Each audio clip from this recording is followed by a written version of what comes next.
The Pokemon TCG rotation is something that happens once a season where 4 sets or even more are rotated out of the Pokemon TCG, meaning they are no longer available for standard format. That means a lot of things change and certain cards will rise in price. My name is Rahul Reddy, and my channel has everything competitive for the Pokemon TCG that you need to have to prepare for these kinds of things. And for the last couple of months, I've been covering what cards we're losing for the Pokemon TCG rotation, what the new decks are going to be looking like, a little bit with the skeletons around them, how decks are being built over in Japan where the rotation has already happened. Ours happens here on April 7th or 8th. One of those 2 days is accurate. And there's a couple cards that I've been telling you guys to pick up, and if you haven't picked them up already, they've been shooting up on price. This is a market watch slash like I told you so video, where if you guys haven't picked these cards up yet for the upcoming rotation, you should, because these cards are going to stay good for quite a while. And I'm going to explain to you guys why in the competitive context of each individual deck. So if you guys enjoy this kind of stuff, let me know in the comments below, and I'll try to do it for every single rotation or set release coming up, what cards could be spiking, what cards aren't. I've done buy list videos for a lot of the sets coming in, and you guys can use those as a reference for when picking up competitive TCG. And now when I say expensive, I mean they've been doubling in price roughly, but Pokemon TCG is still the most affordable trading card game to play, where you can buy an entire tier 1 competitive deck for less than $80. You pick up a deck for $80, that is a ticket to a baseball game, an event, something you could be doing on a different day, and for $80, that could be the deck that you play for the next 3 to 6 months even, with a minor upgrades. So that being said, let's jump into the first of the 6 cards I want to talk about. Card 6, by the way, is a little bit of an honorary mention, stylistic choice, so we'll get there when you get there. If you look at the tabs on the top, you'll see it, but hey, no spoilers, okay? The first one up in here is Jet Energy from Paldea Evolved. It has the G regulation mark, which means it'll be around for at least one more rotation. This card says, as long as this card is attached to a Pokemon, it provides a colorless energy. Now, when you attach this card from your hand to one of your bench Pokemon, you can switch it into the active slot, so that's a little bit more of a useful effect. Now, Jet Energy here has been going up pretty steadily across the last little bit, and now you can see that the normal card that has been about sitting at like $1.50 has jumped up to almost $2.50, and a lot of the listings here are a minimum of $3 already with shipping. So that's not a good look, because this card is a 4 of copy in every list that it is played in. Let me explain to you where it was played before and where it'll be played again. So in the last rotation, Jet Energy was most commonly known for being played in Giratina V-Star decks. This Lost Zone deck was really, really good at utilizing the ability to push itself into the active with multiple comfies and have energy on the board to use for Giratina's attack that does 280 damage. So you were able to build up a pretty strong board, do a ton of damage, and use this card as a pseudo switching card. Now, Giratina V-Star still exists, so this card continues to stay relevant. However, a new player in the game is Arceus Tina. Arceus Tina has been around for quite a bit, and adding a Jet Energy to that deck is a no-brainer now when you have less switch cards and less reasons to play this card. Another card that comes into the equation is Lugia V-Star. Lugia V-Star has been paired with Archeops, which lets you attach 2 special energy for each Archeops from your deck to one of your Pokemon. And there's not that many special energy that are left in the game. Lugia was able to partner with cards like Single Strike attackers, using Single Strike energy pretty efficiently, and multiple copies of Gift and V-Guard to basically just bolster up everything that you have. But Jet Energy now becomes a new player, because you can move up things like Chinchino, the benched Lugia, or Snorlax into the attacker spot to do a ton of damage. 4 copies of this card go into that deck as well, and you'll see a recurring theme as we move into Lugia V-Star stuff. That being said, you guys should pick this card up right now, because it's going to stay good for quite a long time. And I think in the future, more decks can also pick it up as more archetypes and more stuff comes up. Switching effects are very important in the Pokemon TCG. Next up, we have a switch card from the Astral Radiance expansion. This is not that special of a card. All it does is switch your active basic Pokemon from under your bench and heals 30. The heal 30 effect isn't really that crazy, but before this, a lot of lists played Switch and Escape Rope as ways to move their active Pokemon out. And, well, Escape Rope is no longer in the format. The difference of that one switch card being rotated out of the format made cards like Switch Card go from a 2 of in a lot of decks to potentially a 3 or even 4 of.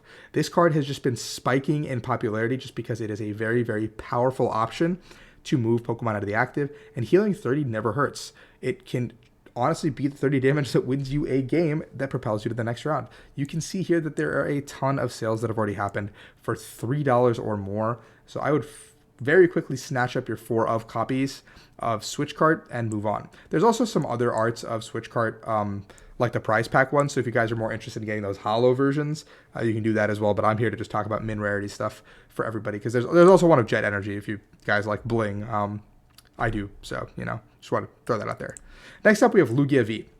This card dominated on release. This card was the boogeyman for a good bit of 7 months, and then it dropped to bulk prices, like a $2 card. If you look at the 1-year chart, you can see that Lugia was the king of the charts for a long time. But now on the 3-month chart, you can see it's been sitting at $2, $2, $2. It's just a card that nobody wanted to play or nobody wanted to have. But then all of a sudden, it's jumping up to $5 minimum, because Lugia is coming back into the format, and you need 4 copies of this card to play in your Lugia V-Star deck. 3 is also fine, but 4 is recommended. Now, as this card doubles and continues to go up in price, as the lower ones get bought out, people will continue to have more and more expensive ones, so I would not hesitate to pick this card up, because Lugia is another card that is very, very powerful as long as Archeops is in the format. And what do you know? They came out in the same set together. So until those 2 cards leave the format, they will be a reign of terror on the format. So I would snatch up your Lugia Vs as quickly as possible. Now, just in that same note, we have the V-Star, which is also, as you can see by this graph, spiking, nearly doubling or tripling in price now to $10 a card. Again, if we look at the 1-year chart, you can see that it was much, much higher a long time ago. But there's been a lull. Again, like Lugia has not been the king of the format in nearly months due to Charizard's presence and Path to the Peak. But now you have attackers that are better. You have Chinchino. This guy is going to be the partner that Lugia has been waiting for months. And that being said, you guys will probably need a minimum of 3 copies of a Lugia V-Star in your deck. You can pick up for just in case, but you can see that these are already at a $10 minimum, which means you should probably snag them up while they're on the lower side, because I think people are going to quickly realize that this card is really good, especially in 2 or 3 weeks when this card is going to be dominating over the European International Championships. The final big player card that I want to talk about is Iron Hands EX from the Paradox Rift expansion. This card came out not too long ago, and when it came out, it wasn't really regarded as a very powerful card. It was a $6-ish card, and it's got this attack called Amp You Very Much, which is 120 damage for 4 energy cost, and it takes an extra prize card. Now, taking an extra prize card seems absolutely broken in the Pokemon TCG, but the caveat here is that it requires 4 energy, and there's not a ton of energy acceleration in the format, besides things like Electricity Generator. Now, you could play this in this Lightning Box deck or in Chien-Pao up till now, which were 2 great ways to play the deck. But moving forward, future cards are getting a ton of support. And what I mean by that is you have a guy called Miraidon that accelerates energy to the Iron Hands for you. Kind of saves some steps and time, doesn't it? So Iron Hands now becomes a 3 or more of in decks that involve future archetype. So you got to pick up more than the 1 copy that's been sitting in your Miraidon deck or in your Chien-Pao deck. Like, this card has just went from being just a normal guy to the boogeyman of the format potentially. This card accelerates games much quicker and puts everyone on a clock and timer because of Amp You Very Much. And you can see that people are picking multiple copies up just because, well, this card is actually insane. And you can see just looking at the recent sale listings, even just from a few minutes ago, there's a ton of copies being sold at least $15, $16. So before it keeps going up, if you don't have your playset of these, I would highly recommend grabbing them, because this is one of those cards that's going to be good until I think it's lifetime and rotates out. So this card is just an absolutely insane card. Finally, we have Master Ball, the Plasma Blast version. This card is reprinted in the pink A-Spec card version, but if you're someone who likes old cards, it's like the honorary mention. It has been shooting up. This card was sitting at like $15 pretty much its entire lifetime, maybe a little bit lower, and now it's like 22 average. But if you look at the sold listings, that's not even close to accurate. Look at how many have sold for over $40 US. Like, that's crazy. Sure, some of the lower ones have been selling over here, but you can still make quite a pretty penny on these cards up here. That being said, you don't really need to buy this card. You can wait till the Master Ball that has the pink art comes out and just grab that if you're a min rarity player. But if you're someone who likes max rarity, you can go ahead and spend some money. If you guys are spending some money, I do have a TCG Player affiliate link. It is in the bio down below. All you have to do is fill up your cart, click on the affiliate link after you do that in an incognito window, and check out, and all of a sudden your order is done. It helps out the channel quite a bit. That being said, here is your spiel, your final 5 cards once again to grab. Make sure you grab these before it becomes too late and they're too expensive, because you don't want that to be a barrier entry for yourself. that all being said, thank you guys for watching. My name is Rahul. Please like and subscribe if you're outside the channel, and see ya.